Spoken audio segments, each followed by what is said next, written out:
আমদরিয়া নিউজে আপনাদের স্বাগত। সাথে রয়েছি আমিরি। দুনিয়ার মোস্ট পাওয়ারফুল ওমেনের তালিকায় থাকতে পারেন অরুন্ধতী। এক বাঙালিনী দুনিয়ার ক্ষমতাশালী মহিলাদের তালিকায় স্থান করে নিতে চলেছেন। তিনি হলেন অরুন্ধতী ভট্টাচার্য। ভারতের স্টেট ব্যাংকের প্রাক্তন চেয়ারম্যান, এখন রয়েছেন সেলসফোর্স ইন্ডিয়ার সিইও পদে।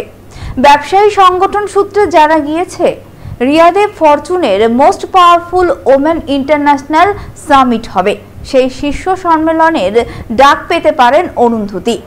ফরচুন তালিকা প্রকাশ না করলেও ধারণা করা হচ্ছে বিশ্বের সর্বাধিক প্রভাবশালী নারীদের মধ্যে অন্তর্ভুক্ত বেশ কয়েকজন ভারতীয় বংশোদ্ভূত নারী এই সম্মেলনে অংশ নিতে পারেন।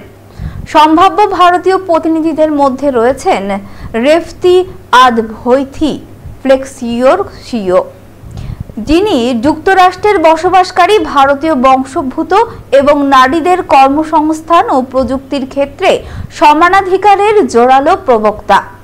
এছাড়াও রয়েছেন সীমা গনওয়ালি ভেদ, যিনি সংযুক্ত আরব আমিরাত ভিত্তিক অ্যাপারেল গ্রুপের প্রতিষ্ঠাতা ও চেয়ারপারসন, যিনি মধ্যপ্রাচ্যে এক শীর্ষস্থানীয় খুচরা বিপণন ব্যবসা পরিচালনা করছেন। এছাড়াও রয়েছেন মল্লিকা শ্রীনিবাসন, ট্রাক্টর নির্মাতা সংস্থা ট্যাফের চেয়ারপারসন, যিনি ভারত আমেরিকা ব্যবসায়িক পরিষদের সদস্য।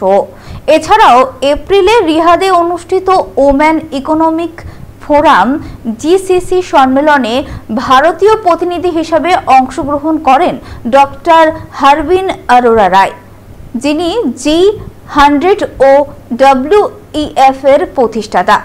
বিশ্বের শীর্ষস্থানীয় নারী নেতৃত্বকে একত্রিত করতে ম্যাগাজিন সংবাদ মাধ্যম ফরচুন প্রথমবারের মতো মধ্যপ্রাচ্যে most powerful woman international summit আয়োজন করতে চলেছেন। 20 ও 21 মে সৌদি আরবের রাজধানী রিয়াদে অনুষ্ঠিত হতে চলা এই সম্মেলনের মূল বিষয়বস্তু হল ব্যবসার নতুন যুগ, বিশ্ব সমৃদ্ধির জন্য অংশীদারিত্ব। এই সম্মেলনে 125 জনেরও বেশি প্রভাবশালী নারী অংশগ্রহণ করবে। এরা অর্থনীতি, প্রযুক্তি, স্বাস্থ্যসেবা, বিনিয়োগ, খেলাধুলা, বিনোদন এবং ডিজাইন সহ বিভিন্ন খাতে উদ্ভাবন ও নেতৃত্ব গুরুত্বপূর্ণ ভূমিকা পালন করেছেন।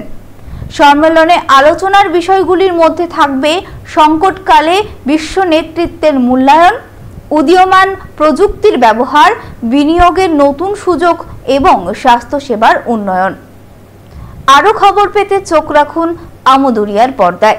ধন্যবাদ।